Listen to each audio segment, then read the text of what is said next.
Sinasabi ko na nga ba may relasyon kayo ng anak ko. Lubayan mo ang anak ko, ha?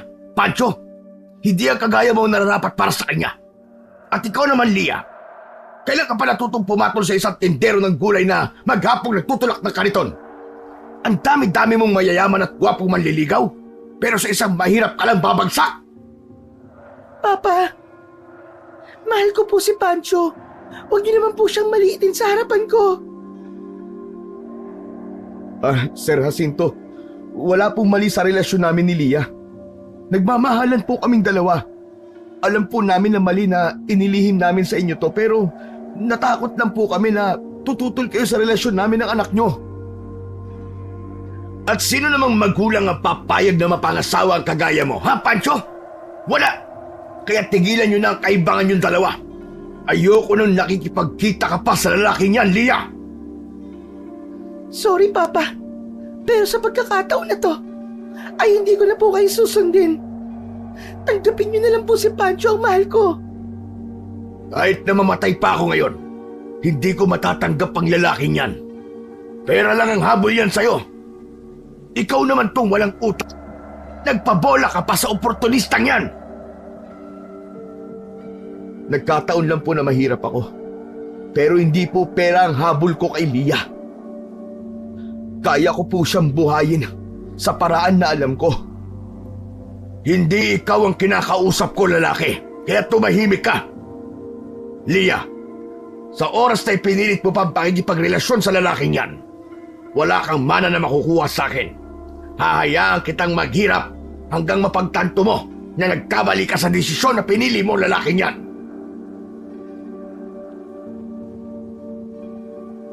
Tama ang mga mata ni na Pancho at Lia habang nasa gilid sila ng simbahan. Kinabahan si Pancho dahil tila nagkaroon ng alinlangan sa muka ng kanyang nobya. Maya-maya pa ay yumuko ito at umalis sa tabi niya. Lia? Teka, Lia. Anong ibig sabihin yan? Patawarin mo ako, Pancho. Mas mabuti na siguro na maghiwalay na lang tayo. Tama si Papa. Hindi mo kayang ibigay sa akin ang buhay na kinasanayan ko. Kalimutan mo na lang ako, Pancho. Pero Lia, narinig mo naman siguro sinabi ng anak ko, Pancho. Huwag mo nang ipilit pa ang gusto mo dahil mas lalo ka lang masasaktan. Sa oras na malaman ko na kinakausap mo pa si Lia, hindi mo magugustuhan ang mangyayari sa'yo. Hindi mo alam ang kaya kong gawin. Hindi makapaniwala si Pancho sa mga sinabi ni Lia. Kita niya sa mga mata nito na labag sa kalooban nito ang mga salitang binitiwan nito. Wala na siyang nagawa kundi ang hayaan si Lia na sumama sa tatay niya. Naiwan siya roon na naguguluhan at umiiyak. Bagsak ang balikat na umuwi si Pancho sa inuupahan niyang apartment. Humiga siya sa maliit na kama at tumitig sa kisame. Tila panaginip lamang ang lahat. Hindi kayang iproseso ng utak niya ang nangyari. Matagal na ang relasyon ni na Pancho at Lia. Maglilimang taon na silang magkasintahan. At sa loob ng mga taon na yon ay inilihim nila yon kay Jacinto dahil alam ni Lia na matapobre ang tatay nito. Ngunit malakas ang pang-amoy ni Jacinto. Kahit anong tago ni na Pancho at Lia, ay nalaman pa rin nito ang relasyon nilang dalawa. Ilang beses na silang kinausap ni Jacinto na maghiwalay, ngunit sadyang hindi kayang gawin yun ni na Pancho at Lia. Patuloy pa rin silang nagkikita at nag-uusap ng palihim. Hanggang sa kanina lang, matapos nilang magsimba, ay nagulat sila sapagkat paglabas nila ng simbahan ay naroon si Jacinto. Kinausap sila nito sa gilid ng simbahan at doon na pinutol ni Lia ang relasyon nito kay Pancho. Bakit? Bakit, Lia? Akala ko ba walang iwanan?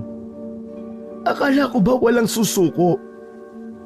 Ikaw na rin ang nagsabi na darating din ang araw na matatanggap tayo ng tatay mo. Pero bakit? Bakit bigla mo na lang akong iniwan? Bakit bumitiw ka?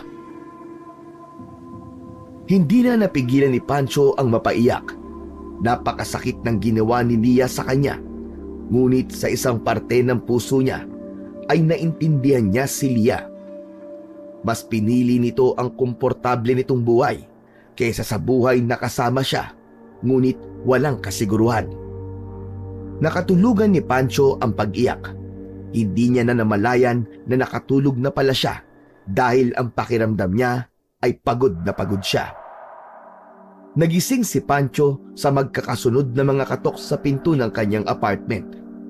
Pagbukas ng mata niya ay madilim na. Hindi niya akalain na ganoon pala siya katagal na nakatulog. Masakit ang ulo na bumangon si Pancho at tinungo ang pinto. Nagtaka siya kung sino ang maaaring nasa labas ng apartment niya ng ganoong oras. Nang buksan niya ang pinto, ay tumambad sa kanya si Lia. Agad niyang napansin ang dala nitong maleta na may katamtamang laki. Bago pa man makapagsalita si Pancho, ay niyakap na siya ni Lia ng mahigpit. "Oh, Lia! Teka! Anong ginagawa mo rito?" Pancho, pwede bang sa loob na lang tayo mag-usap? Baka kasi may makakita pa sa atin dito. Nagtataka man ay pinatuloy na ni Pancho si Lia. Tinulungan niya ito sa paghila sa maleta nito na may kabigatan. Magkaharap silang umupo. May pagtatanong sa mga mata ni Pancho. Alam kong nagtataka ka kung bakit ako nandito ngayon. Matapos ng sinabi ko kanina sa simbahan, Pancho. Gusto ko malaman mo na hindi ko intensyon na saktan ka. Naiintindihan ko naman kung bakit pinili mo na hiwalayan ako, Lia. Wala kang dapat na ipaliwanag. Naging praktikal ka lang. At kahit ako hindi ko kayang hayaan na magkasama nga tayo, pero nagugutom naman tayo.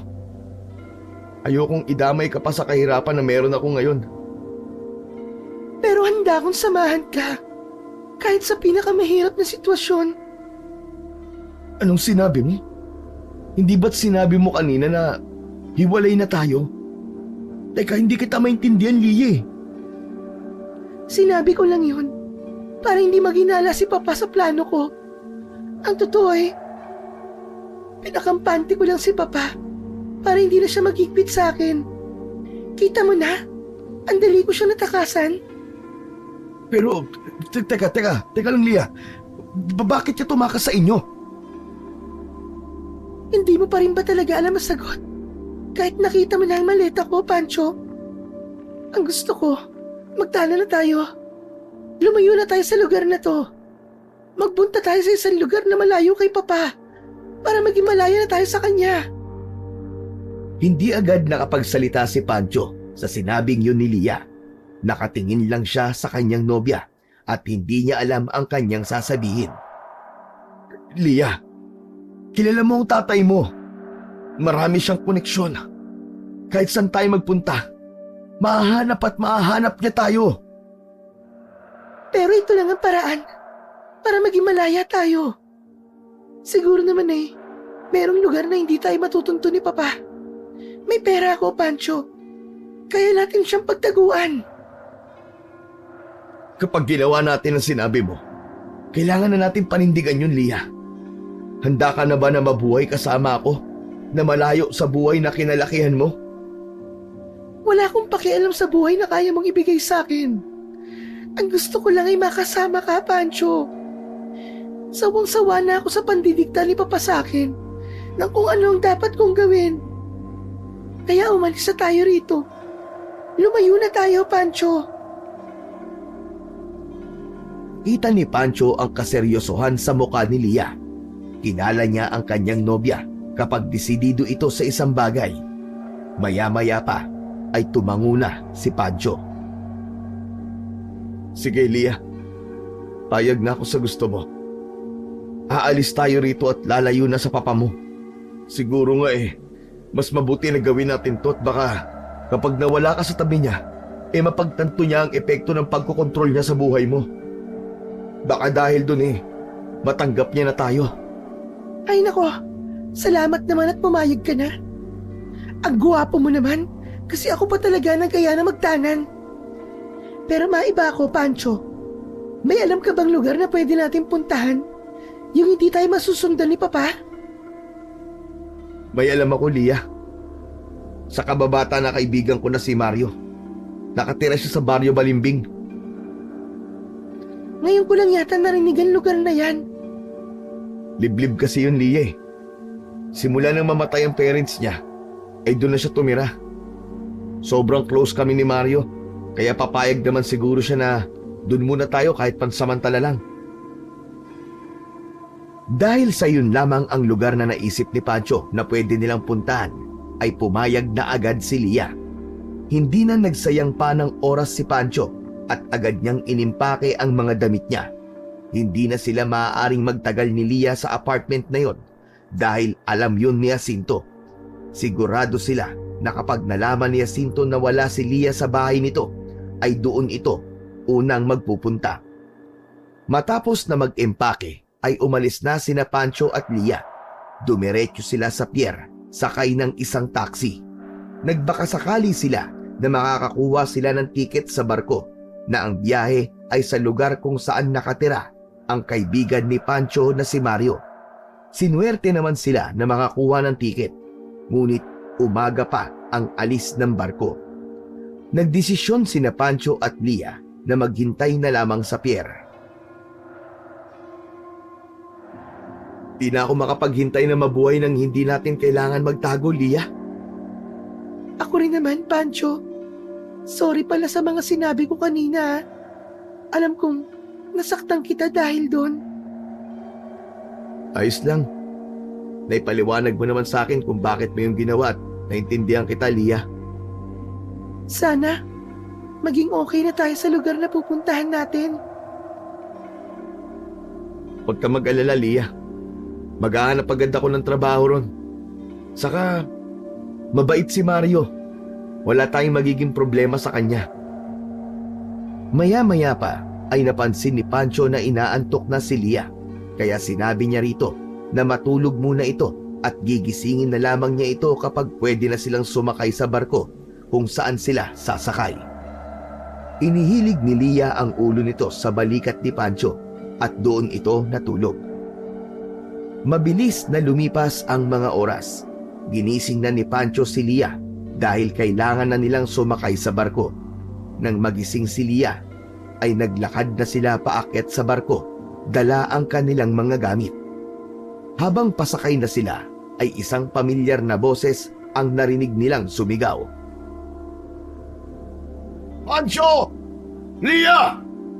Bumalik kayo rito! Si Papa, Pancho! Anong gagawin natin? Huwag mo siyang papansinin. Maglakad ka lang. Walang lingon-likod na naglakad sina Pancho at Lia hanggang sa tuluyan na silang makasakay sa barko. Patuloy pa rin si Jacinto sa pagtawag sa kanila. Nakita nila si Jacinto na nagpumilit na umakyat sa barko pero hindi yun pinayagan dahil wala yung tiket. Tinungo na ni Pancho ang higaan nila at nang umandar na ang barko ay doon na sila nakahinga ng maluwag. Habang unti-unting lumalayo ang barko ay nakaramdam ng kaba si Pancho. Sigurado siya na hindi titigil si Jacinto hanggang sa mahanap sila nito ni Lia. Pero nang sandaling yon ay inalis niya muna ang mga negatibong bagay sa utak niya. Inisip niya na ang mahalaga ay nakatakas na sila kay Jacinto. Tumingin si Pancho kay Lia at masuyo niyang hinawakan ang kamay nito. Oh, di na tayo makakatakas. Akala ko maaabutan tayo ni Papa. Dapat kasi kumuha muna siya ng tiket para nakaakyat siya rito. Ay, pero huwag kang mag-alala. Nakalayo na tayo, Lia. Magsisimula na tayo ng bago nating buhay kung saan malaya tayong dalawa. Ngunit kahit sinabi yun ni Pancho, ramdam niyang hindi pa tapos ang lahat. Sigurado siya na hindi titigil si Jacinto sa paghahanap sa kanila. Matapos ang napakahabang biyahe, ay dumaong na ang barko sa isang pier. Bumaba na roon sina Pancho at Lia. Sumakay sila ng bus. Pagkababa ng bus, ay nagpahatid na sila sa tricycle sa Barrio Balimbing. Pagkarating sa baryo Balimbing ay nagtanong-tanong na si Pancho sa mga tao roon kung saan nakatira si Mario. Dahil maliit lamang ang lugar na yon, ay madali nilang nalaman kung saan nakatira ang kaibigan niya. Ang bahay ni Mario ay gawa sa kahoy at may katamtamang laki. Sa likod ng bahay ay tanaw ang isang malawak na kagubatan. Gabi na nang makarating doon sina Pancho at Lia. Kakatok na sana si Pancho nang biglang bumukas ang pinto. Isang matangkad na lalaki na may morenong balat ang bumungad sa kanila. "Pare, kumusta?" Pancho? Ikaw ba yan? "Sino pa ba? Nakalimutan mo na yata ako eh." Hindi naman. Ang tagal kasi nating di nagkita eh. Oh, anong ginagawa mo rito? Oh, mamaya mo na pala sagutin ang tanong ko. Pasok muna kayo. May kasama ka pala. Tuloy kayo, tuloy kayo. Magpasensyayo na ang bahay ko at magulo ha. Nilakihan ni Mario ang pagkakabukas ng pinto. Magkahawak ng kamay na pumasok sina Pancho at Lia. Umupo sila sa mahabang upuan na gawa sa kawayan, habang si Mario naman ay umupo sa pang-isahang upuan sa tapat nila. "Mario, si Lia nga pala, girlfriend ko." "Lia, siya si Mario. Best friend ko yan." Nagkamay sina Lia at Mario. Oh, bakit pala kayo nadalaw dito sa akin? Nagulat naman ako sa pagdating nyo. Pasensya ka na, tol kung hindi ako nakapagpasabi. Nawala na kasi yung number mo dahil nanakaw ang cellphone ko eh. Tol, kailangan kasi namin ni Lia ang tulong mo eh. Oh, ano may tutulong ko sa inyo? Huwag lang pera ha, kasi wala ako nun. Hindi, tol. Makikiusap sana kami ni Lia na makituloy muna dito sa bahay mo, pare. Ang totoo kasi niyan, tol nagtanan kami ni Lia kasi tutol ang tatay niya sa relasyon namin. Pinaghihiwalay kami kaya nagdesisyon kami na lumayo na lang. Nagtanan kami. Ano? Seryoso ba yan, pare? Para pala kayo nasa teleserye ah. Totoo, pare, hindi ako nagbibiro. Alam ko na abala tong request namin sa'yo pero pangako, pare, maghahanap naman ako ng trabaho para hindi kami maging pabigat sa'yo eh. Sa akin, walang problema yun. Pero ayos lang ba sa inyo na ganito lang ang bahay ko? Saka mahirap ang buhay dito sa baryo Balimbing. Malayong malayo to dun sa buhay niyo sa syudad. Sa Lia. Mukhang mayaman ka pa naman. Baka, tignan mo pare, baka hindi niya kayanin dito. Kakayanin. Basta, kasama ko si Pancho. Hindi naman ako maarte. Kung ganun, wala naman palang problema. Ayos lang ba sa inyo na dito kayo sa sala matutulog kasi isa lang ang kwarto dito sa bahay ko? Ayos lang sa amin, pare, goods na yun. Maraming salamat talaga Tatanawin kong malaking utang na loob tong pagtulong mo sa amin. Makakabawi rin ako sa'yo. Naku, wag mo nang isipin yung pre. Ang importante, may matutuluyan kayo. Ang mabuti pa siguro ipagkahain ko kayo ng hapunan. May natira pa akong ulam Kumain mo na kayo. Muling nagpasalamat sina Pancho at Lia kay Mario bago yun nagtungo sa kusina. Nakangiting nagkatinginan ang magkasintahan. Kapwa silang masaya dahil meron na silang siguradong matutuluyan habang nagtatago sila kay Jacinto. 2 araw pa lang sina Pancho at Lia sa bahay ni Mario at napansin agad ni Pancho na nahihirapan si Lia sa bago nitong buhay. Iba ang buhay sa baryo Balimbing at malayong malayo yun sa buhay na nakasanayan ni Lia bilang isang anak mayaman. Isang hapon, nadatnan ni Pancho si Lia na nakaupo sa labas ng bahay at nakatingin sa malayo. Kumusta na ang paghahanap mo ng trabaho, Pancho? Ayun, minamalas pa rin. Palaging walang bakante. Hayaan mo at makakahanap ka rin. Nahihiya na nga ako kay Mario Pero Lia, alam ko na nahihirapan ka sa buhay mo rito Ang totoo, naaawa ako sa'yo Lalo na kapag matutulog na tayo sa gabi. Alam ko hindi ka sanay matulog sa banig eh. Naisip ko lang na baka mas makakabuti siguro na bumalik ka na lamang sa tatay mo. Tayo sa kanya. Tapos ngayon sasabihin mo na bumalik ako kay Papa. Sigurado ka ba sa sinasabi mo, Pancho? Ayaw mo ba na ganito na magkasama tayo? Siyempre gustong gusto ko, Lia. Pero hindi ko kaya na nakikita ka nahihirapan eh. Hindi ito ang buhay na nararapat para sa'yo.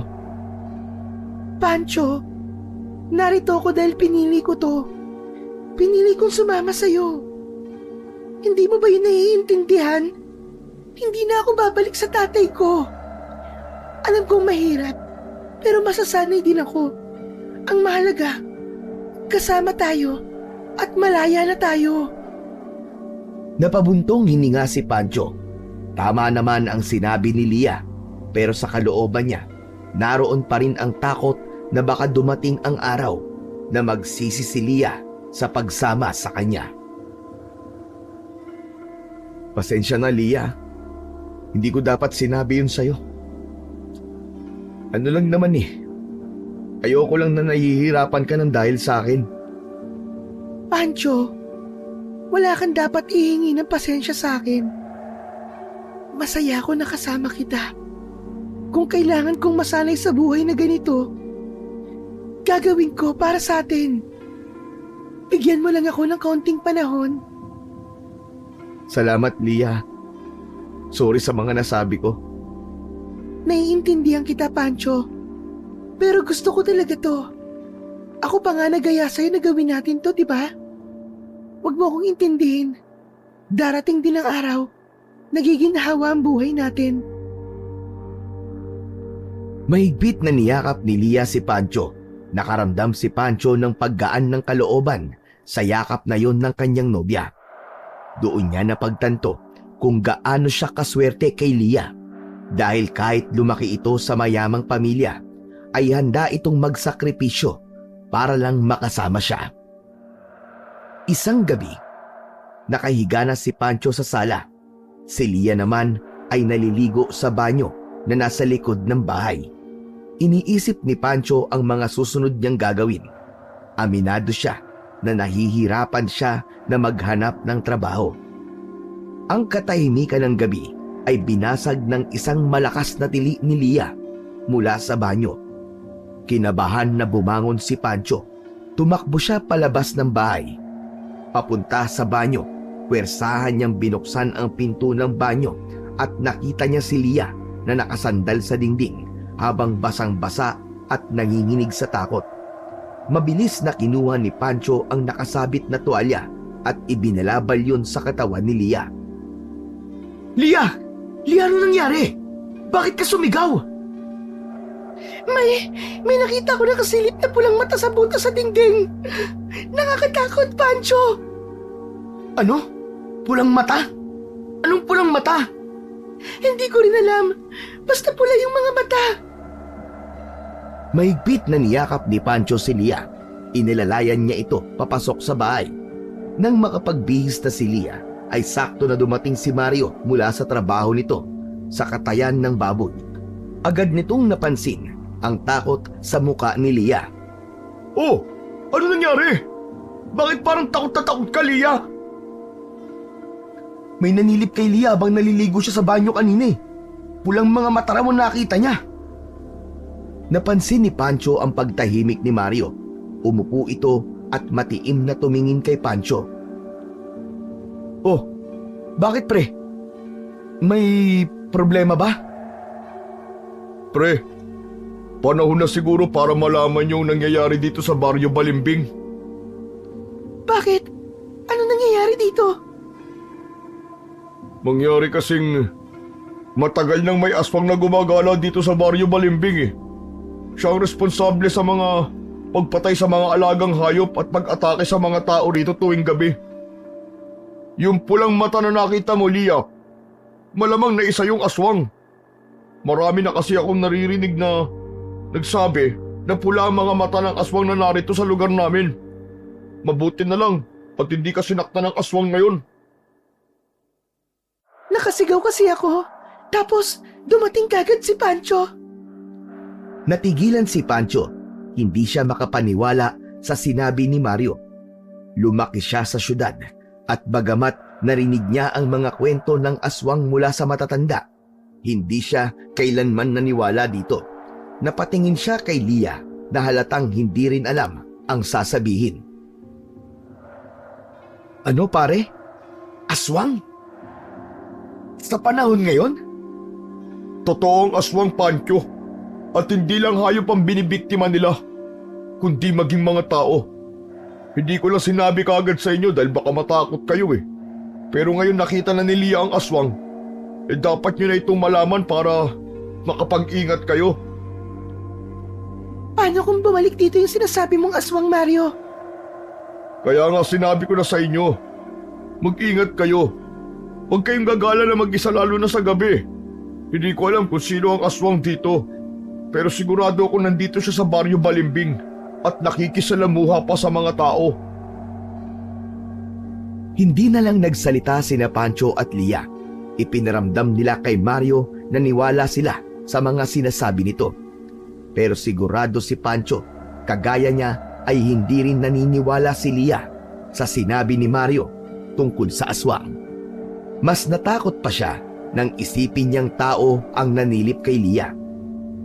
Nang sumunod na gabi ay inaya si Pancho ni Mario na mag-inom sa labas ng bahay dahil bago itong sahod, habang si Lia naman ay maagang natulog sa sala. O pare, may katagalan na rin ah. Kumusta na pala ang buhay niyo rito sa Baryo Balimbing? Ano, nakapag-adjust na ba kayo? Oo pare, salamat ulit kasi tinulungan mo kami. Pasensya ka na rin kung hindi pa ako nakakahanap ng trabaho. Wala, talagang alat eh. Palaging malas. Hindi ko inaasahan na mahirap palang maghanap ng trabaho dito. Walang problema yun. Kasya pa naman yung kinikita ko para sa ating tatlo eh. May ipon din kasi ako kahit papano. Ay, oo nga pala. Malapit na ang piyesta dito. May perya na rin sa plaza. Kung naiinip kayo sa gabi, pwede kayong pumunta ron. Basta sumabay lang kayo sa mga tao para siguradong hindi kayo atakihin ng aswang. Aswang na naman pare. Ewan ko pero hindi pa rin ako naniniwala sa aswang eh. Sigurado ako na tao yung nanilip doon kay Lia. Huwag sanang mangyari. Pero siguro, maniniwala ka lang kapag nakakita ka na ng aswang pare. Totoo talaga yun. Kahit nga ako hindi ako naniniwala nung una. Pero nang dumating ako sa lugar na to, aba, talaga namang nagbago na ang paniniwala ko. Ngumiti na lang si Pancho. Iniba na niya ang pinag-uusapan nila dahil kahit anong sabihin ni Mario ay hindi siya maniniwala na totoo ang aswang. Para sa kanya ay katang-isip lamang ang nilalang na ganoon upang gamitin na panakot sa mga bata. Kinabukasan ng umaga, nang umalis na si Mario para magtrabaho, ay ipinaalam ni Pancho kay Lia ang tungkol sa perya sa plaza. Labis na natuwa si Lia sa nalaman. Parang gusto makapunta sa perya, Pancho. Ano kaya kung pumunta tayo mamayang gabi? Pupunta talaga tayo mamayang gabi. Kaya ako nga sinabi sa'yo eh. Ganun ba? Ang saya naman. Alam mo, dati kasi, ayaw akong payagan ni Papa na magpunta sa mga perya eh. Kasi marumi raw doon. Makakakuha lang daw ako ng sakit sa ganung lugar. Pero ngayong wala na siya sa tabi ko, malaya na akong gawin ang kahit na anong gusto ko. Pagsapit ng gabi, matapos maghapunan, nagtungo na sina Pancho at Lia sa perya. Napangiti si Pancho nang makita niya ang saya sa mukha ni Lia nang naroon na sila. Maraming tao roon. May ilang rides at mga laro kagaya ng bingo, color game at kung ano-ano pa.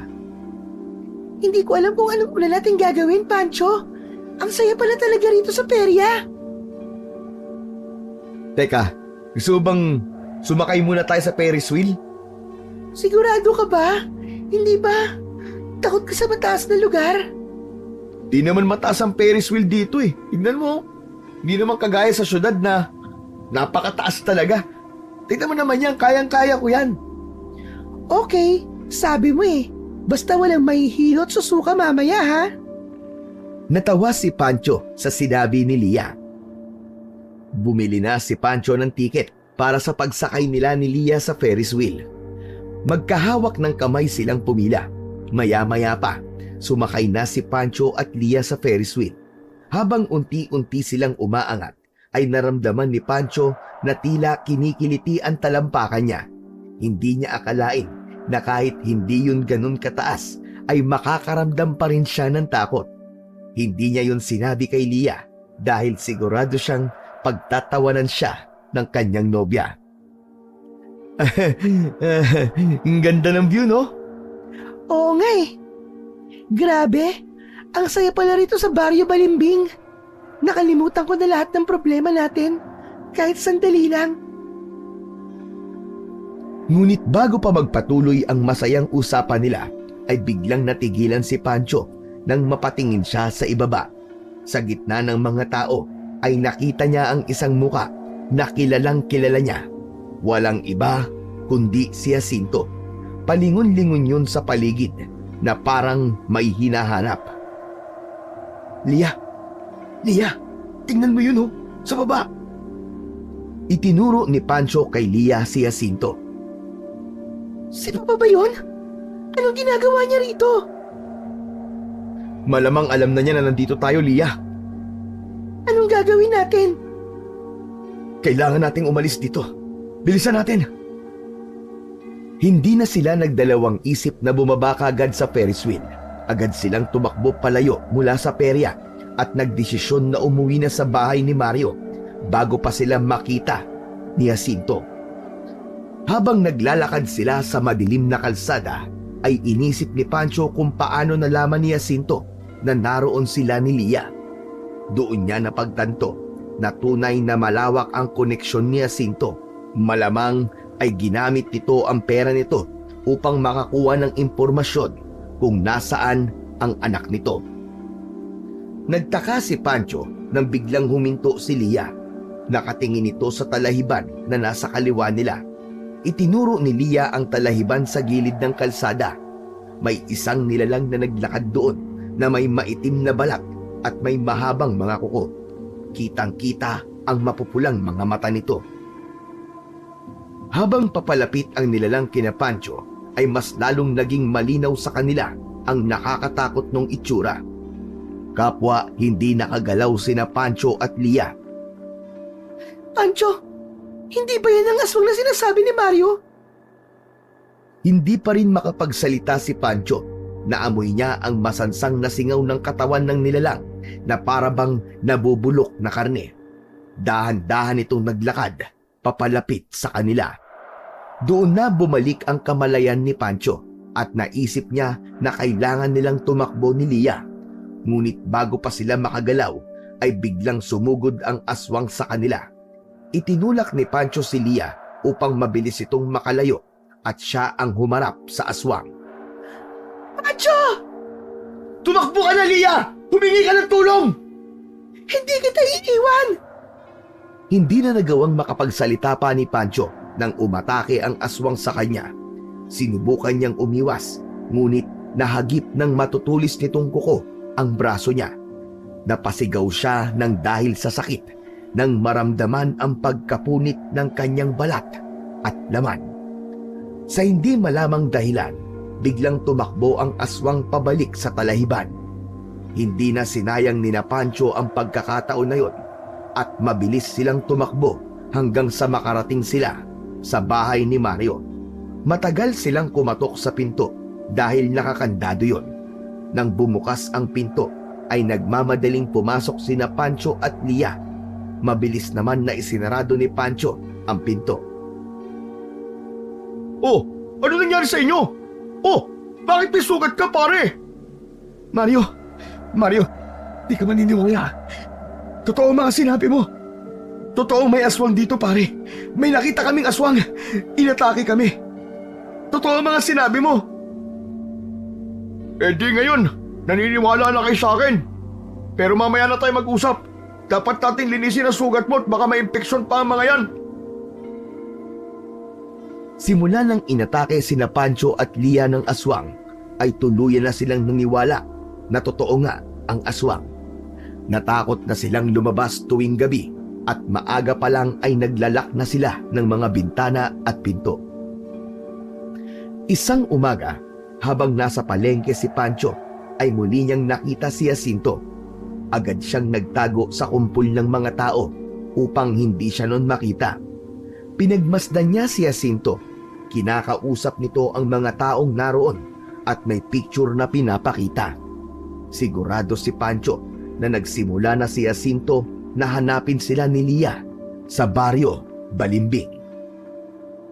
Umalis na kagad si Pancho sa palengke bago pa siya makita ni Jacinto. Pagdating niya sa bahay ni Mario, ay pinuntahan niya si Lia sa kusina na binabantayan ang nakasalang na sinaing. Andito ka na pala, Pancho. Ang bilis mo naman. Teka, nasan yung mga gulay na pinabili ko sa'yo? Lia, tingin ko kailangan na nating umalis. Mag-empake ka na, bilisan mo. Sandali. Ano ba nangyayari? Bakit tayo aalis? Lia, nakita ko ang papa mo sa palengke. Nagtatanong-tanong siya sa mga tao. Kailangan na nating umalis dito dahil sigurado ko na anumang oras ay matutuntun niya na tayo dito. Ha? O sige, mag-iimpake na ako. Agad na nagtungo si Lia sa silid ni Mario kung saan naroon ang mga damit nila. Hindi mapakali si Pancho kaya isinarado niya ang pinto.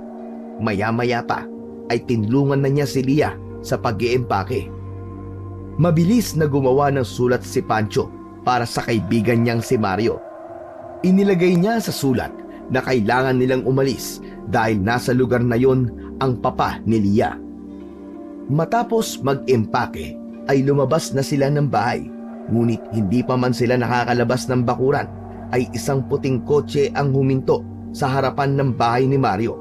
Natigilan sina Pancho nang bumaba mula sa kotse si Jacinto. Nakataas noo na naglakad si Jacinto palapit sa kanila. Akala niyo ba matatakasan niyo ako? Kahit saan kayo magsuot, mahanap at mahanap ko kayo. Tama na. Hayaan niyo na lang kami ni Pancho. Masaya na ako sa buhay ko rito. Anong masaya sinasabi mo, Lia? Tignan mo nga yung suot mo. Daig mo pa ang pulubi. Ganitong buhay ba gusto mo? Mas gusto ko pa ang ganitong buhay kaysa sa komportable nga ako. Pero para naman akong ibon na nakakulong. Wala akong ibang gusto, kundi ang ikabubuti mo, Lia. Halika na. Umuwi ka na sa bahay kasama ko. Hinawakan ni Jacinto si Lia sa braso at pilit na hinila. Nagpumiglas si Lia pero hindi ito makawala sa higpit ng hawak ng ama nito. Papa, tama na, hindi ako sasama sa inyo. Nasasaktan ako, Papa. Bitiwan niyo ako. Nang nakita ni Pancho na nasasaktan na si Lia, ay nag-init ang dugo niya. Maras niyang inalis ang kamay ni Jacinto kay Lia. Kasunod nun, ay malakas niyang itinulak si Jacinto na naging dahilan upang matumba ito sa lupa. Mahigpit na niyakap ni Pancho si Lia habang tumatayo si Jacinto. Tigilan mo na kami, Don Jacinto. Hindi na kami mga bata para diktahan mo kung anong gagawin namin. Ang lakas ng loob mong saktan akong hayop kang hampas lupa ang lalaki ka. Lia, tignan mo nga. Yan bang lalaki nga nasasamahan mo? Sinaktan ang sarili mong ama. Parang awa mo na, Papa. Pabayaan mo na kami ni Pancho.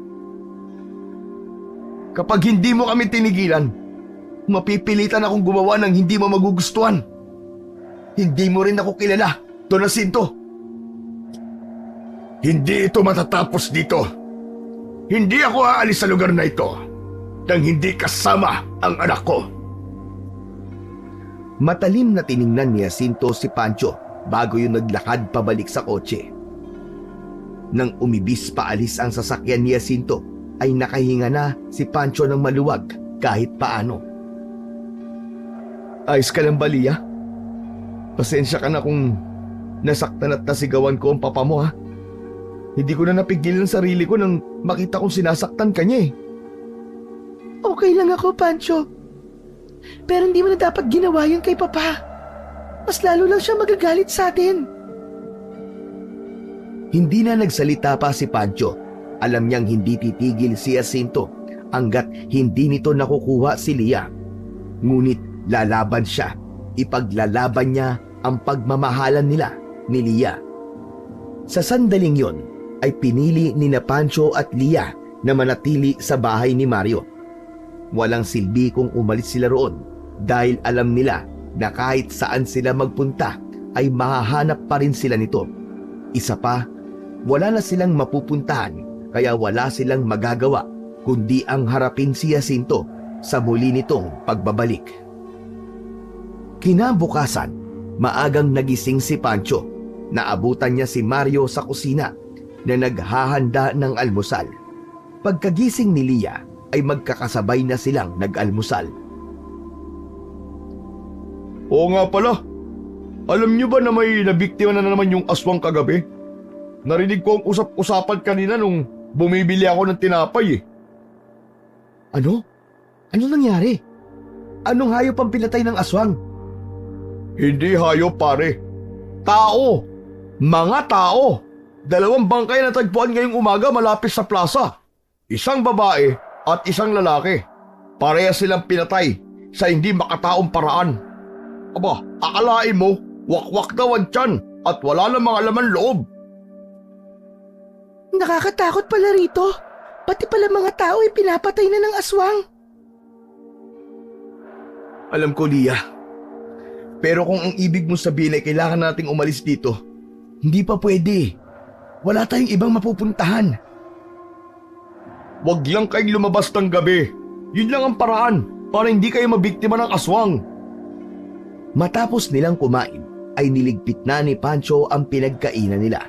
Habang nag-aayos si Mario para pumasok sa trabaho, ay nakita ni Pancho ang bill ng kuryente na nakapatong sa ibabaw ng lamesa sa sala. Kinuha niya yon at nalaman niya na lagpas na yon sa due date. Kinuha ni Mario sa kanya ang papel. Ay, nandiyan pala yan. Kagabi ko pa yan hinahanap eh. Pare, lampas na pala yan sa due date ha. Kaya nga pare, baka sa susunod na linggo ko na lang babayaran. Ubus na ako ngayon eh. Sige pare, kayo na muna ang bahala dito ni Lia sa bahay ha. Magkita na lang tayo mamayang gabi. Sige pare, mag-iingat ka. Sinundan ni Pancho ng tingin si Mario hanggang sa makalabas yon ng bahay. Nang wala na si Mario, ay kinausap niya si Lia. Lia, kailangan ko na talagang makahanap ng trabaho. Nakakahiya na kay Mario.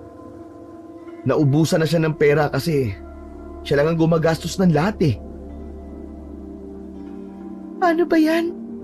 Wala na kasing natira sa pera kong dala eh. Maghahanap ka na ba ulit ng trabaho?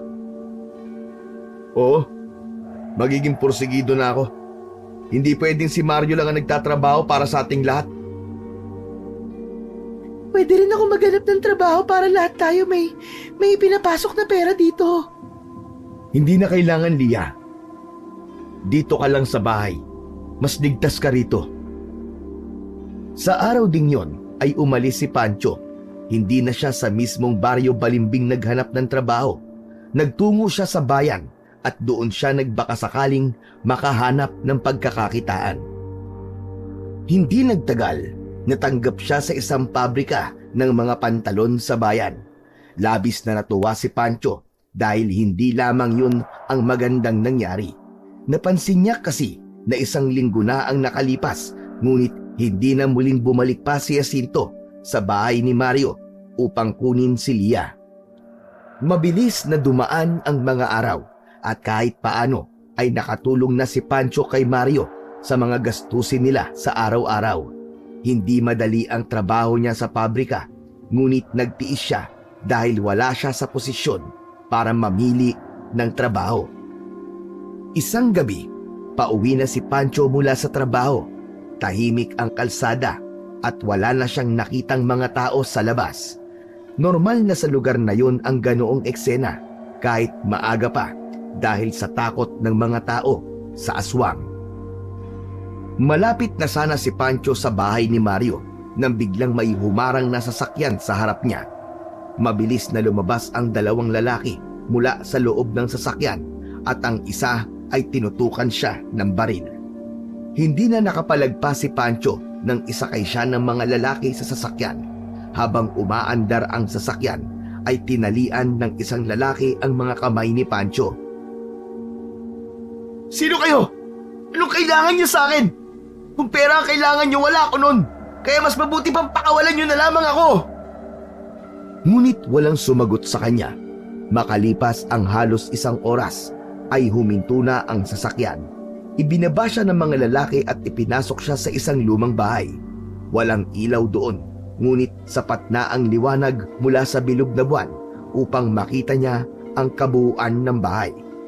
Sinubukan ni Pancho na sumigaw upang humingi ng tulong, ngunit sinimulan na siyang bugbugin ng mga lalaki. Hindi niya na alam kung ilang suntok, tadyak at sipa ang inabot niya. Nabalot ng kirot ang kanyang buong katawan. Nanghihinang bumagsak ang katawan ni Pancho sa sahig. Huli niyang naalala ang pagdampi ng sahig sa kanyang pisngi bago siya tuluyang nawalan ng ulirat. Marahang iminulat ni Pancho ang kanyang mga mata. Napaungol siya nang maramdaman niya ang matinding sakit sa kanyang buong katawan. Labis na nagimbal si Pancho nang makita niya sa kanyang tabi ang isang katawan ng patay na lalaki. Puno ng sugat ang katawan nito, butas ang tiyan at nakalabas ang lahat ng lamang loob. Napalunok si Pancho. Bumilis ang tibok ng puso niya. Agad siyang napatingin sa paligid. Napansin niyang maraming tao ang nakapalibot sa kanya. Tinitingnan siya ng may pagtataka at takot. Teka, anong nangyayari? Nasaan ako? Walang sumagot kay Pancho. Sa kanyang kalituhan, walang nagawa si Pancho kundi ang tumayo at mabilis na tumakbo palayo. Halos madapa siya sa pagmamadali. Nanginig ang mga kamay at katawan niya sa kaba at takot. Hindi mawala sa isip niya ang bangkay na nasa tabi niya nung bumalik ang kanyang malay. Habang tumatakbo ay naging pamilyar kay Pancho ang lugar na kinaroroonan niya.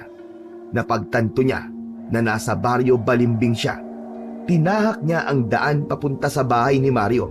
Nang makarating siya roon, ay sinalubong siya ni Lia. Pancho, ano nangyari sa'yo? Bakit ganyan ang itsura mo? Hindi agad sumagot si Pancho. Dumiretso siya sa salamin na nasa gilid ng pintuan. Laking gulat niya nang makita niya ang kanyang sarili. May dugo siya sa kamay at sa bibig niya. Napalunok siya ng ilang beses at hindi makapaniwala sa nakita. Teka, bakit may dugo ako? Kaninong dugo to? Pancho, ano ba nangyari? Bakit hindi ka umuwi kagabi? Bakit may dugo ka? Hindi ko alam, Lia. Hindi ko alam. Nagising na lang ako kanina na may bangkay sa tabi ko, pero kagabi, nang pauwi na ako, may mga dumukot sa akin. Dinala nila ako sa isang lumang bahay. Pinugbog nila ako. Nawalan ako ng malay. Pero nung magising ako, nasa bakanting lote ako at may katabi akong bangkay ng lalaki. Ano ka mo? Bangkay? Anong bangkay ang sinasabi mo? Sino ang mga dumukot sa'yo? Hindi ko alam, Lia. Hindi ko alam. Pero yung bangkay, parang pinatay siya ng aswang, Lia. Hindi ko alam kung paano ako napunta ron o kung bakit may dugo ako sa kamay at sa bibig ko. Litong-lito si Pancho. Hindi niya matukoy kung paano nangyari ang lahat ng yon. Ngunit sigurado siya na wala siyang kinalaman sa pagpatay sa lalaking yon. Umupo si Pancho at hinawakan ang ulo niya. Inisip niya kung ano nga ba talaga ang nangyari. Ngunit kahit na anong pag-alala ang gawin niya, ay walang pumapasok sa utak niya. Maghapon na hindi lumabas ng bahay si Pancho, gulong-gulo pa rin ang isip niya sa mga nangyari. Nakaupo lang siya at nakatulala. Pagsapit ng gabi, dumating si Mario na may pag-aalala sa muka. Tumabi ito kay Pancho. Pare, totoo ba yung sinabi sa akin ni Kapitan na nakita ka ng mga tao sa tabi ng isang lalaki na biktima ng isang aswang? Oo pare, pero hindi ko alam kung paano nangyari yun eh. May dumukot sa akin kagabi at binugbog nila ako hanggang sa mawalan ako ng malay. Pagkagising ko, nasa tabi na ako ng lalaking pinatay ng aswang. Pancho, kailangan mong umalis. Ano? Umalis? Aba teka lang pare, bakit kailangan kong umalis? Kinausap ako ng Kapitan kanina eh. Galit na galit ang mga tao rito sa'yo. Sinasabi nilang ikaw daw ang aswang na pumatay dun sa lalaki. Ikaw din ang pinaghihinalaan nila na pumatay sa iba pang naging biktima ng aswang. Ano? Pare, alam mo yan, hindi ako aswang. Mario naman, kilala mo ako. Kilala akong... Pare, ano ba? Naniniwala ka ba dun? Kilala ako ni Lia, pare, kilala mo ako. Alam niyong hindi yun totoo. Alam ko, Pancho, pero kailangan mo ring intindihin. Takot na takot ang mga tao eh. Sa paningin nila, ikaw ang aswang dahil ikaw ang nakita nila sa tabi ng biniktima ng aswang eh. Naghahanap sila ng masisisi pare. Sa ngayon, ikaw ang napag-iinitan nila. Sa pagkakataon na yun, ay lumabas si Lia mula sa kusina at tumabi kay Pancho. Hinawakan nito ng maigpit ang isa niyang kamay. Kaya ko silang kausapin pare. Magpapaliwanag ako. Hindi ko pwedeng basta na lang takasan to. Kailangan nilang malaman na wala akong kasalanan pare. At hindi ako ang aswang. Hindi magandang ideya yan, Pancho. Hindi na sila makikinig sa paliwanag mo. Sobra talaga ang galit nila sa'yo, Pancho. Kailangan mo na talagang umalis bago pa sila magpunta rito. Tumingin si Pancho kay Lia. Maging si Lia ay naguguluhan kagaya niya. Hindi ko alam Mario. Hindi ko na talaga alam. Hindi ko alam kung saan ako pupunta. Maghanap ka ng ibang lugar na mapagtataguan pare. Basta't lumayo ka muna. Magkakagulo lang pag nanatili ka pa rito.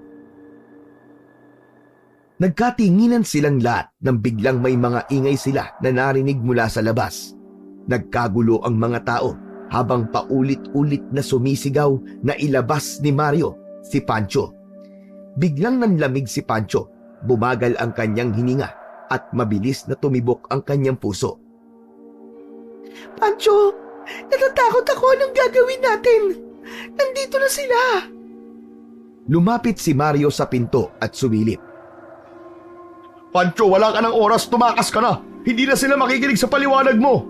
Sigurado na sila na ikaw ang aswang. Bakit kailangan kong tumakas pare? Hindi ako ang aswang. Pancho, umalis ka na muna.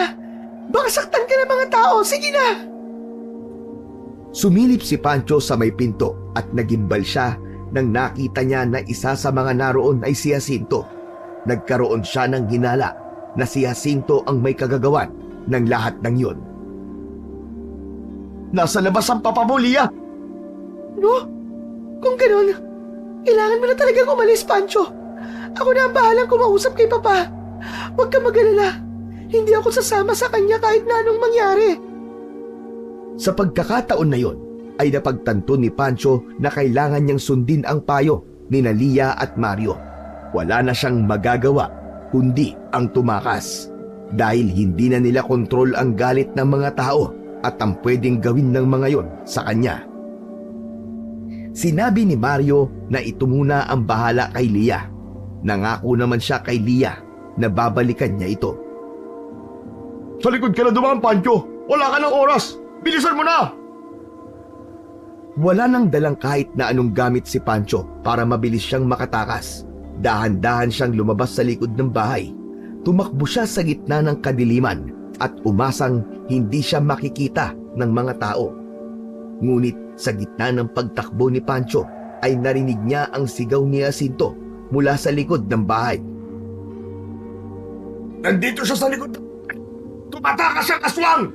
Bilisan nyo! Huliin nyo siya at patayin!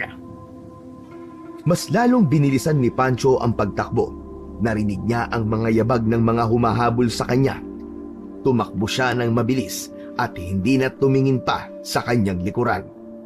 Dere-derecho sa pagtakbo si Pancho hanggang sa hindi niya na namalayan na nasa kagubatan na siya. Halos hindi na siya humihinga habang dinig pa rin niya ang mga sigawan ng mga taong tila hindi napapagod sa paghabol sa kanya. Hanggang sa biglang nahulog si Pancho sa isang malalim na hukay. Gumulong siya pababa at nang tuluyan na siyang bumagsak sa pinakaibaba ng hukay ay malakas na humampas ang ulo niya sa isang malaking bato. Nanghina siya at unti-unting nilamon ng kadiliman ang kanyang paningin. Maliwanag na lang magkamalay si Pancho. Masakit ang kanyang ulo at pakiramdam niya'y nabugbog ang kanyang katawan. Nakahiga siya sa ilalim ng isang may hukay na bato. Tilangkang bumangon ni Pancho, ngunit halos hindi siya makatayo sa sobrang sakit ng kanyang katawan. Tumingala si Pancho at nakita kung gaano kataas ang hukay na kanyang kinaroroonan. Sa kabila ng kondisyon ng katawan niya, ay sinubukan pa rin niyang makaakyat sa itaas. Ginamit niya ang lakas na natira sa kanya sa pag-akyat niya sa hukay na yon. Habang umaakyat, halos nawalan na si Pancho ng lakas. Nanginginig ang mga kamay niya, ngunit hindi siya tumigil. Malapit na sana siyang makalabas sa hukay nang biglang may naglahad ng kamay sa kanya mula sa gilid ng hukay. Nang tingnan ni Pancho ang may-ari ng kamay, ay nakita niya na isa yung napakagandang babae na may mahabang itim na buhok. Mapupungay ang mga mata ng babae. Abutin mo ang kamay ko. Tutulungan kitang makalabas mula sa hukay na yan. Hindi na nag-alinlangan pa si Pancho. Hinawakan niya ang kamay ng babae at sa isang malakas na hila ay nailabas siya nito palabas ng hukay. Maraming salamat sa tulong mo, ha. Akala ko sa hukay na yan na ako mamamatay. Ako nga pala si Adhara. Nakita kita nang naglalakad ako dito sa gubat kanina. Ikaw, anong pangalan mo? Ako si Pancho. Gusto mo bang ihatid kita sa bahay mo, Pancho? Ang totoo niyan Adhara, wala na akong uuwian Ang totoo, hindi ko alam kung nasan ako at kung saan ako pupunta. Nakakaawa ka naman. Ang dami mong sugat. Kung gusto mo, ay doon ka na muna tumuloy sa aking kubo para magamot ko na rin ang mga sugat mo. Hindi na nag-alinlangan si Pancho at sumama na siya kay Adhara. Pagod siya at wala ng lakas at ang tanging nais niya ng oras na yon ay ang makapagpahinga. Sinundan niya si Adhara patungo sa isang maliit na kubo na nakatago sa gitna ng kagubatan. Puno ng mga halaman at mga bulaklak ang paligid ng kubo na nagbibigay ng buhay at ganda sa buong paligid. Pagdating nila sa loob, agad siyang pinaupo ni Adhara sa isang banig.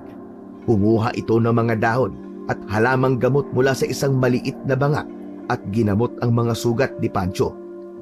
Nilinis nito ang mga galos at pasa niya sa katawan, habang si Pancho naman ay tahimik na tinitiis ang sakit ng mga pinsala sa katawan niya. Ayan, ayos na ang mga sugat mo. Kumain ka na muna. Kailangan mong bumawi ng lakas. Salamat sa tulong mo, Adhara. Baka namatay na ako sa hukay na yun kung hindi ka dumating para tulungan ako. Wala yon. Minsan, kailangan lang talaga nating tumulong sa mga taong nangangailangan. Lalo na kapag alam nating wala silang ibang matatakbuhan. Sandali lang at ikukuha kita ng pagkain. Sandali siyang iniwanan ni Adhara Kumuha ito ng pagkain. Inabot ni Adhara ang isang mangkok ng lugaw kay Pancho. Hindi na siya nag-atubiling kumain. Nang magtama ang mga mata nila, ay ngumiti si Adhara. Naramdaman ni Pancho na kahit panandalian ay ligtas siya sa kubo ni Adhara. Habang tahimik na nagpapahinga si Pancho sa kubo ni Adhara, ay hindi maalis sa isip niya si Lia. Nag-alala siya sa kanyang nobya sapagkat wala siyang ideya kung ano na ang nangyari kay Lia matapos niyang umalis sa bahay ni Mario. Maya-maya pa ay unti-unti nang binalot ng dilim ang paligid. Umupo si Adhara sa tabi ni Pancho.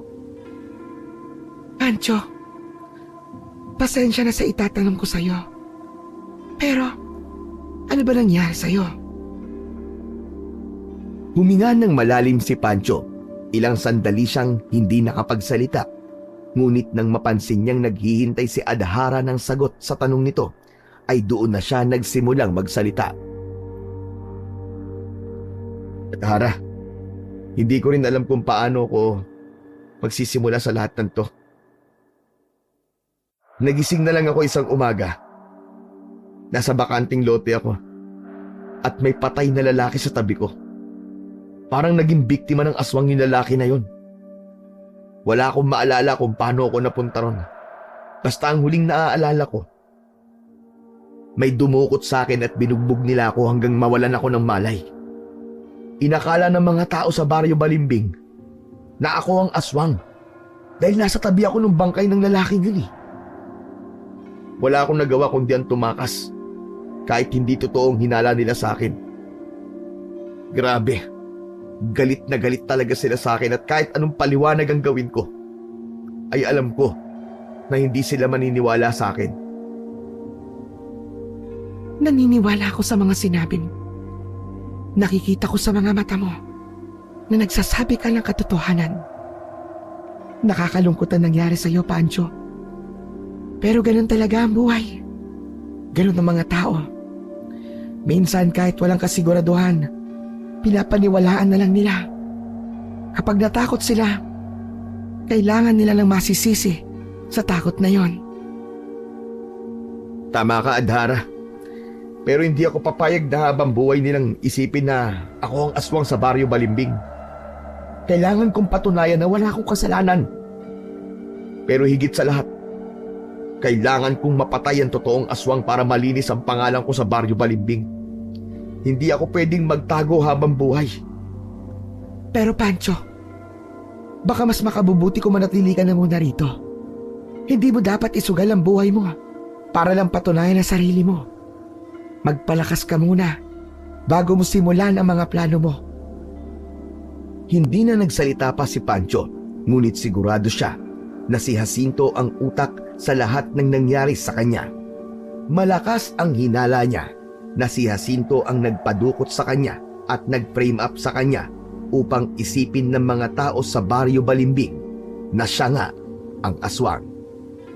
Kinagabihan, habang tulog si Adhara ay tahimik na lumabas si Pancho ng kubo nito. Hindi siya mapakali sa kakaisip kay Lia. Gusto niyang malaman kung ano na ang nangyari sa mahal niyang nobya. Tahimik na naglakad si Pancho papunta sa bahay ni Mario. Nang makarating siya roon at kumatok siya sa pinto sa likod, bumukas ang pinto at si Mario ang bumungad sa kanya. Oh, Pancho! Anong ginagawa mo rito? Hindi ka dapat muna nagpunta rito dahil galit na galit pa rin ang mga tao sa'yo.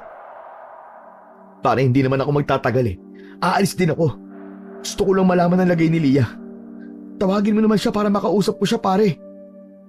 Pancho, wala na siya. Sumama na siya sa tatay niya. Sa pilitan siyang isinama ng tatay niya. Wala na akong nagawa kasi yung mga tauhan ng tatay ni Lia, mga armado pare. May mga dalang baril. Damn! Walang hiya talaga ang Jacinto na yun. Malakas ang kutob ko na siyang may gawa ng lahat ng to.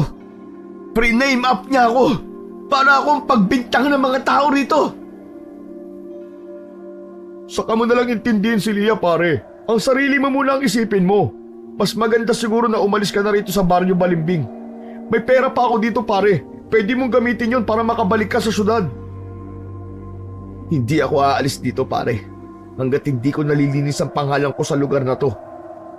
Pare, ano ka ba? Hindi magandang plano yan eh. Saka, paano mo mapapatunayan sa kanila na hindi ka mang aswang? Kailangan kong patayin ang aswang sa harap ng mga tao rito, pare. Kapag nagawa ko yun, sigurado na ako na maniniwala na sila sa akin. Hindi ako titigil hanggat hindi ko napapatay ang halimaw na yon. Napansin ni Pancho ang biglang pagtahimik ni Mario. Matapos niya yung sabihin, sa huli, umalis na si Pancho sa bahay ni Mario at nagsimula na siyang maglakad pabalik sa bahay ni Adhara. Matagal ang paghakbang ni Pancho sa loob ng kagubatan. Tila wala siya sa sarili dahil hindi niya akalain na makukuha ni Jacinto si Lia. Maya-maya pa ay may kakaibang naramdaman si Pancho. Tila may nakamasid sa kanya hanggang sa makarinig siya ng yabag ng paa na sumasabay sa bawat paghakbang niya. Nagulat si Pancho nang biglang sumulpot sa harapan niya ang isang aswang na tila umiilaw ang mapupulang mga mata sa dilim. Umangil yun ng mahina na parang isang mabangis na hayop. Napaatras si Pancho, binalot siya ng takot dahil hindi niya inasahan na makakaharap niya sa gabing yon ang aswang. Sumugod ang aswang sa kanya at hindi niya naiwasan ang pagkalmot nito sa kanyang dibdib. Napasigaw sa sakit si Pancho kahit alam niya na wala siyang laban sa aswang, ay nagdesisyon siyang labanan ang aswang na yon. Nagpaulan si Pancho ng suntok at sipa, pero kahit isa ay walang tumama sa halimaw. Naramdaman niya na kailangan niya ng makatakas, kaya nang magkaroon siya ng pagkakataon ay mabilis siyang tumakbo. Naramdaman ni Pancho na nakasunod ang aswang sa kanya. Laking gulat niya nang mula sa kung saan ay lumitaw si Adhara. Mahigpit nitong hinawakan ang kamay niya at tumakbo sila ng mabilis. Habang tumatakbo, naramdaman ni Pancho ang kakaibang pag-ikot ng hangin sa paligid nila. Tila may isang malakas na puwersang humigop sa kanya. Nagulat si Pancho nang makita niyang biglang nagbago ang paligid. Tila biglang huminto ang oras at sa isang iglap ay nasa harap na sila ng kubo ni Adhara. Mabuti na lang at nakita kita. Saan ka ba nagpunta? Pupunta lang naman ako sa bahay ng kaibigan ko, Adhara. Pero, ano nangyari? Bakit ang bilis natin nakapunta dito? Kanina lang nasa gitna tayo ng gubat. Tapos nandito na tayo ngayon. Hindi na importante kung paano nangyari yon, Pancho. Ang mahalaga ay ligtas ka na.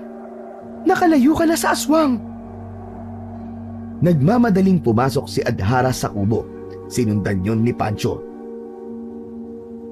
May kinalaman ka ba sa nangyari kanina, Adhara? Meron ka bang kapangyarihan? Mangkukulam ka ba? Hindi ako mangkukulam, Pancho. Kung hindi ka mangkukulam, ano ka? Alam kong ikaw ang may gawa nun. Sabihin mo sa akin ang totoo, Adhara. Hindi mo na kailangan malaman kung sino o ano ako. Hindi, Adhara. Gusto kong malaman. Ano ka ba talaga? Paano mo nagawa yun? Nagkaroon ng alinlangan sa mukha ni Adhara. Tila nag-isip ito kung aamin na ba ito kay Pancho o hindi. Pancho, totoo niyan. Isa kong engkantada. Ipapakita ko sa iyo ang tunay kong anyo. Pero sana ay huwag kang matatakot sa akin. Nagbago ang anyo ni Adhara sa harap ni Pancho. Nilamon nito ng puting liwanag at nang mawala ang liwanag ay anyong engkantada na si Adhara. Kumikislap ang buong katawan nito. Mabagal na sumasayaw sa ere ang mahaba nitong buhok. Maging ang mahaba at puting damit nito ay gumagalaw ng mabagal kahit walang malakas na hangin sa loob ng kubo. Kinilabutan si Pancho. Hindi siya makapaniwala na ang babaeng itinuring niyang tagapagligtas ay hindi isang ordinaryong babae, kundi isang engkantada pala. Pancho, huwag kang matakot sa akin. Hindi kita sasaktan. Hindi. Kapitan, una aswang. Tapos kayo naman engkantada. Ayoko na rito! Ayoko na! Hahawakan sana ni Adhara si Pancho pero umatras siya. Hindi na siya nagdalawang isip na tumakbo palabas ng kubo. Puno ng takot ang kanyang puso. Tila hindi niya na kayang iproseso ang lahat ng nangyari sa kanya sa baryo Balimbing. Habang tumatakbo si Pancho, ay nakikita niya si Adhara sa bawat sulok ng kagubatan. Saan man siya tumingin, ay naroon si Adhara. Huwag mo akong sundan! Lumayan mo ako! Huwag mo akong sundan! Hindi huminto sa pagtakbo si Pancho, pero paikot-ikot lamang siya sa kagubatan hanggang sa napagod siya ng gusto at bumagsak na sa lupa. Dumilim ang kanyang paningin at nawalan siya ng malay. Nang magkamalay si Pancho, ay nasa loob na muli siya ng kubo ni Adhara. Nakahiga siya sa banig at agad niyang napansin si Adhara na tahimik na nakaupo sa isang tabi habang nakatitig sa kanya. Huwag kang matakot sa akin, Pancho. Hindi ako isang masamang engkantada. Wala akong planong saktan ka. Tinulungan kita dahil nakita kong kailangan mo ng tulong. Nanatiling tahimik si Pancho. Hindi niya maiwasang makaramdam ng kaunting hiya dahil sa kanyang naging reaksyon kanina. Ilang araw na niyang kasama si Adhara at napagtanto niya na kung may masama itong balak sa kanya, ay dapat noon pa nito ginawa. Sensya ka na, Adhara. Nabigla lang ako sa nalaman ko tungkol sa iyo eh. Ang dami na kasing nangyari sa buhay ko at sa totoo lang, hindi ko na alam kung kanino ako pwede magtiwala. Naiintindihan ko, Pancho. Pero ako, maaari mo akong pagkatiwalaan. Alam ko, hindi madali ang lahat ng ito para sa'yo. Pero hayaan mong sabihin ko na wala kang dapat ikatakot sa akin. Maraming salamat, Adhara. Huwag kang mag-alala, Pancho. Hindi ka nag-iisa. Kasama mo ko sa laban mo. Unti-unting bumalik ang tiwala ni Pancho kay Adhara. Sa dami ng paghihirap na pinagdaanan niya, si Adhara lamang ang tila nagbigay ng kaunting liwanag sa kanyang sitwasyon. Kinagabihan, matapos ang hapunan ay umupo si Pancho sa labas ng kubo. Nakatingin siya sa kawalan habang malalim ang iniisip. Sa kabila ng lahat ng kanyang pinagdaanan, isang bagay ang hindi pa rin nawala sa isip niya. Ang pagkasira ng pangalan niya sa mga tao sa baryo Balimbing. Tumabi si Adhara kay Pancho at masuyo siyang tiningnan. Ramdam ko na may gumugulo sa isip mo, Pancho. Ano ba yun? Baka gusto mong sabihin sa akin at baka matulungan kita. Kailangan kong patunayan sa mga tao na hindi ako aswang. Hindi ko kaya mabuhay ng ganito. Na ang lahat ng tao ay tingin sa akin ay isang halimaw. Gusto kong malinis ang pangalan ko, Adhara.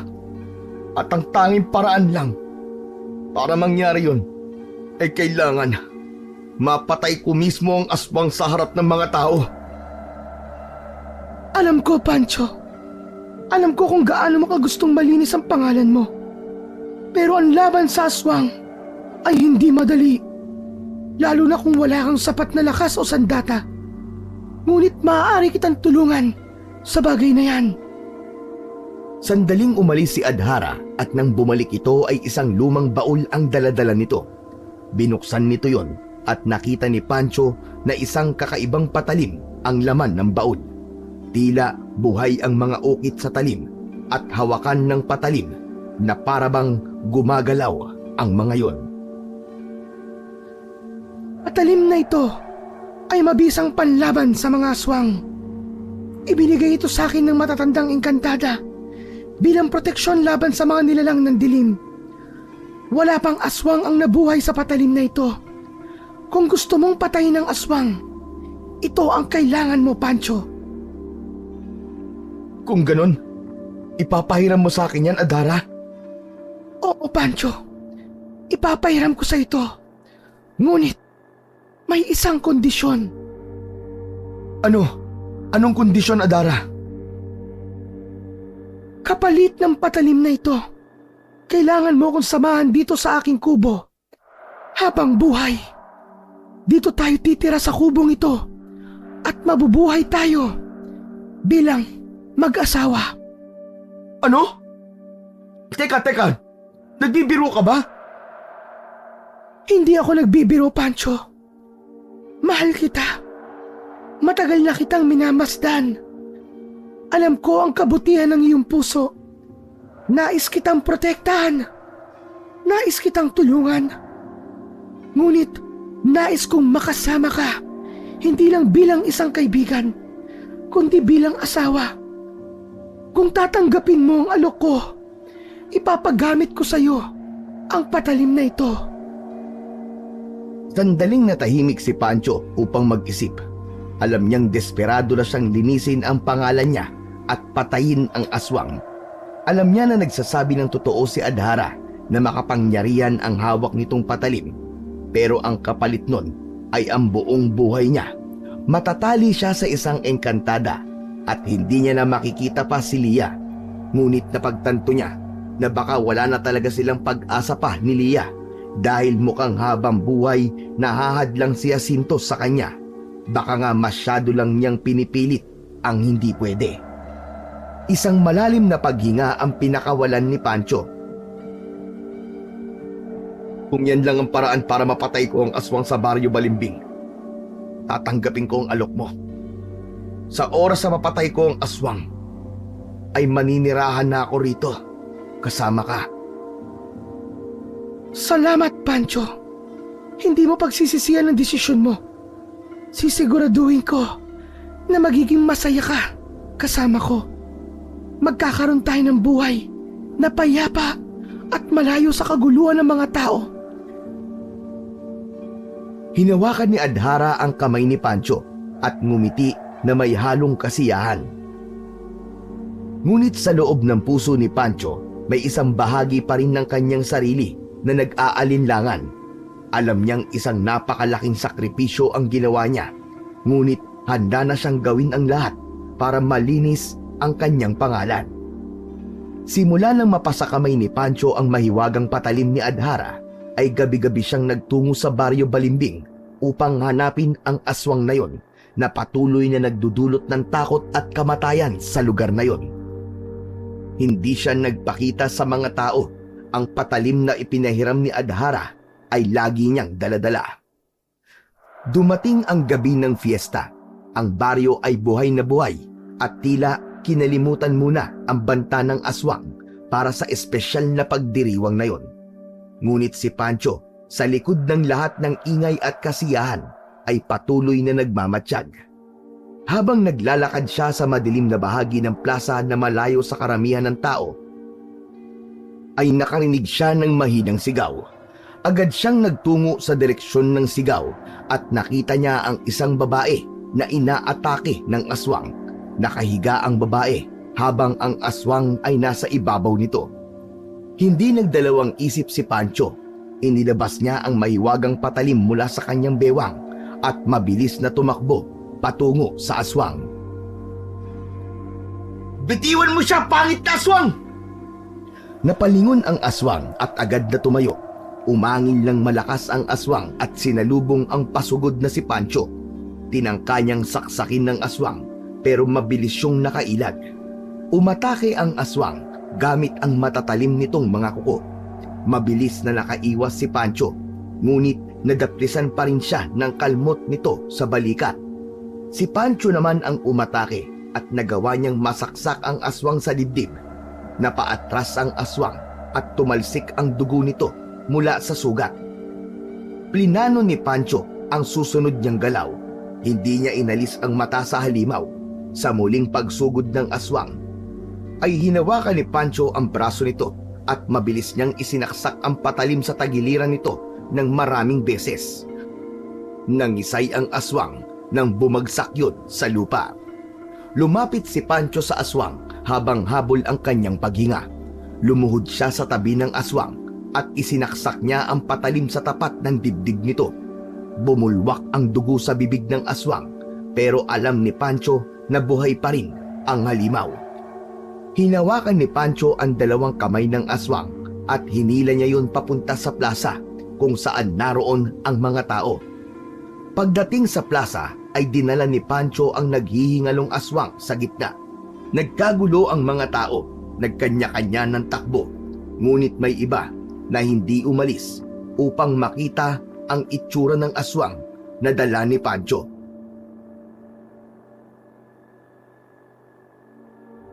Pagmasdan yung lahat! Nagkamali kayo ng bintang na ako ang aswang! Narito ang tunay na aswang!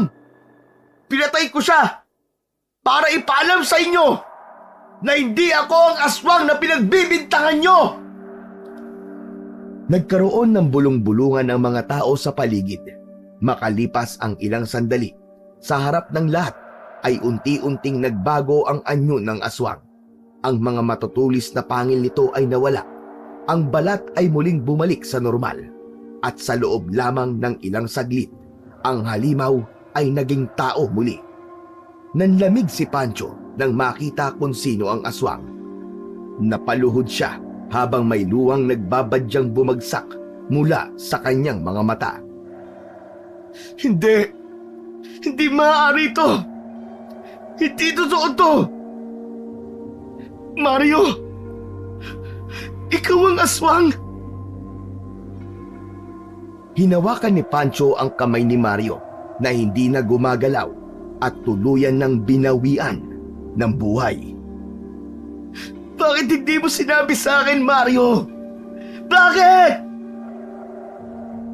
Napaupo si Pancho. Hindi niya naiwasang maalala ang lahat ng pinagsamahan nila.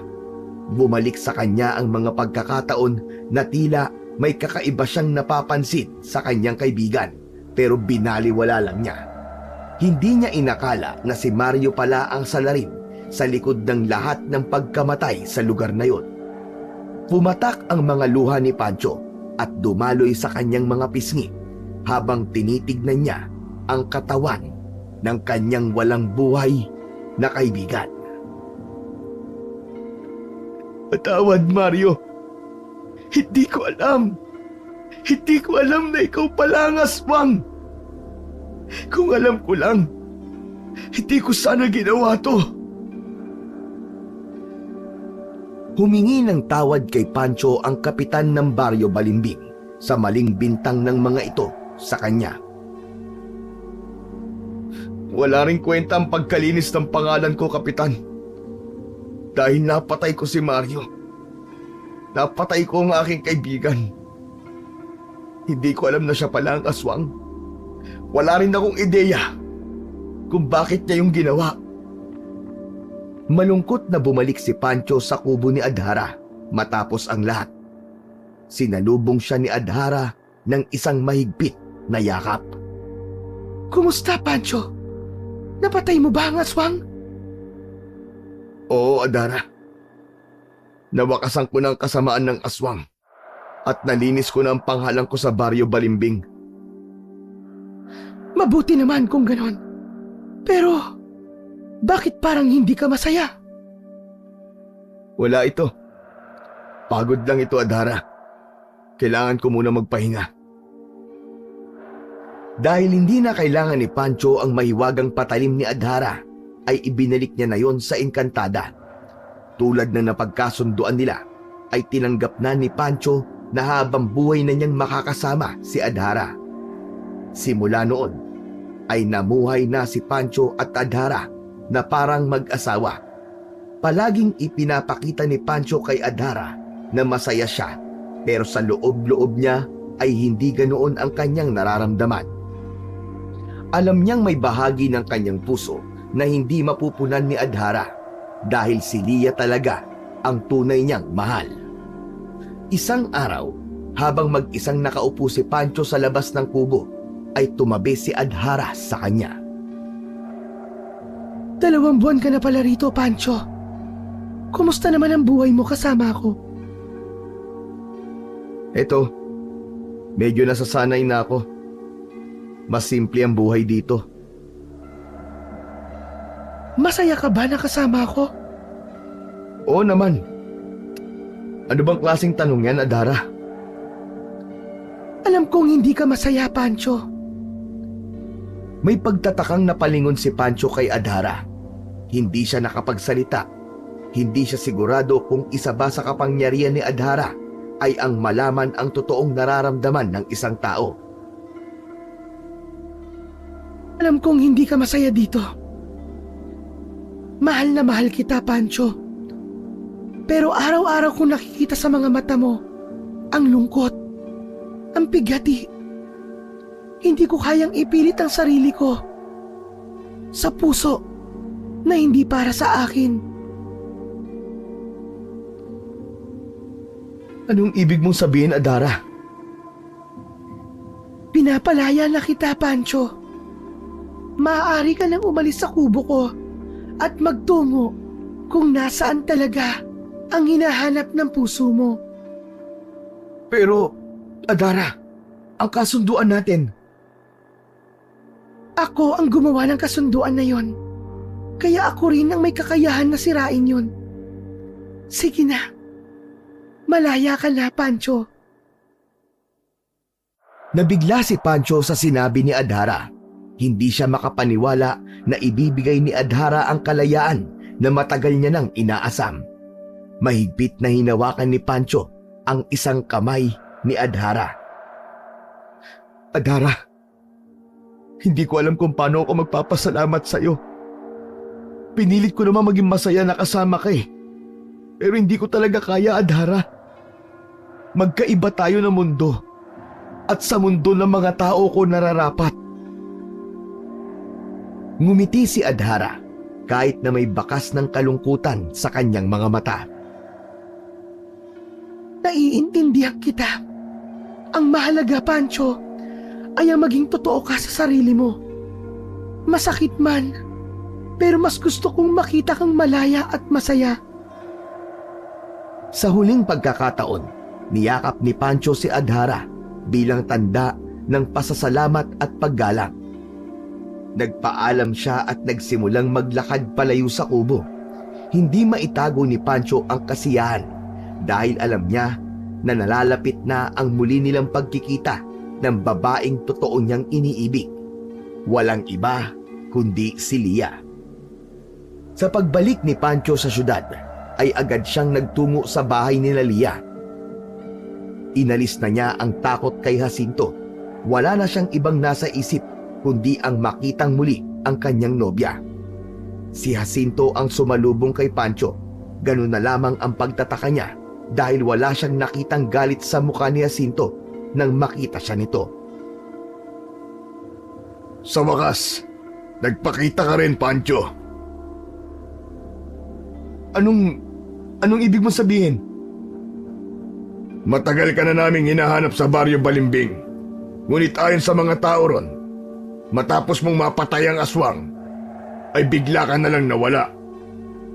Patawarin mo ko, Pancho, kung naging desperado ko para maalis ka sa buhay ng aking anak na si Lia. Aaminin ko na ako nagbadukot sa'yo at naglagay ng katawan ng biktima ng aswang sa tabi mo para paghinalaan ka ng mga tao na ikaw ang aswang. Kung ipakukulong mo ko, hindi kita pipigilan. Teka. Hindi ko ho kayo maintindihan, Don Jacinto. Ano ang nangyari sa inyo? Bakit biglaan po yata na nagbago ang pakikitungo niyo sa akin? Bakit ho kayo bumait sa akin? Ang totoo niyan nang iuwi ko rito si Lia, nalaman kong buntis siya.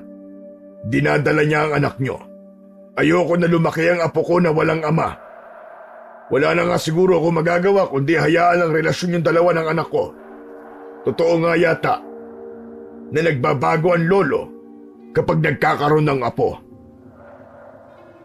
Sa kabila ng mga kasamaan ni Don Jacinto, ay mas pinili ni Pancho ang magpatawad. Matapos nilang mag-usap, ay dinala siya ni Jacinto sa kwarto ni Lia. Naluluha siya nang makita niya si Lia na nakaupo malapit sa bintana na parang may tinatanaw. Lia? Lia! Lia, nandito na ako. Bumalik na ako, Lia. Marahang lumingon si Lia at agad na naglandas ang mga luha sa magkabila nitong pisngi. Tumayo ito at lumapit kay Pancho. Nagyakap sila ng maigpit at sa mga yakap na yon ay nabura ang lahat ng sakit at pagsubok na kanilang pinagdaanan. Makalipas ang ilang buwan, si Pancho at Lia ay muling nagsimula ng kanilang buhay. Nakipag-ayos si Jacinto kay Pancho. Nanganak si Lia ng isang malusog na sanggol na lalaki. Nang ipaalam ni Pancho ang dahilan kung bakit hindi siya kagad nakabalik, ay naunawaan naman yun ni Lia. Ayon kay Lia, wala nang lugar ang galit at tampo sa relasyon nila ni Pancho dahil masyado ng maraming hindi magandang nangyari sa kanilang nakaraan. Hindi nagtagal, agad silang nagpakasal ni Lia at masayang nagsama. At sa wakas, matapos ang mga pagsubok, ay natagpuan ni Pancho ang kapayapaan at kaligayahan sa kanyang puso sa piling ng kanyang asawa at anak.